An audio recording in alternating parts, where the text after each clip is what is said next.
Paula Elisa Galeán, me dedico a arreglos de ropa, a refaccionar, que ahora se ha puesto muy de moda. Llegué a Menorca a través del espectáculo, hice un casting en Argentina y vine a trabajar en los hoteles haciendo los shows. Como bailaba, yo misma me tenía que hacer la ropa, si no el gasto es superior y no encuentras el ganar dinero.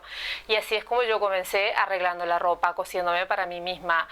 Con el tiempo, pues surgió la idea, surgió la necesidad y tuve la posibilidad de que me enseñasen un poco más de lo que ya sabía, y de esta manera me empecé a dedicar a la costura. Como se puso de moda mucho los de llevar las piernas estrechas, tanto hombres como mujeres tratan de reciclar pantalones que tienen, los rotos, las cremalleras de las chaquetas. La gente me pide mucha opinión, oye, ¿esto con qué lo puedo llevar? Entonces, claro, yo a la par de esto también tengo que estar muy atenta a lo de la moda, a cuáles son las tendencias. Tengo que estar muy informada de todo esto, pues porque la gente me lo consulta mucho.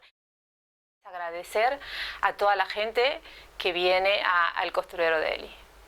Quiero poder jubilarme con este trabajo y confío en que podré hacerlo. Perquè jo les vull de veritat.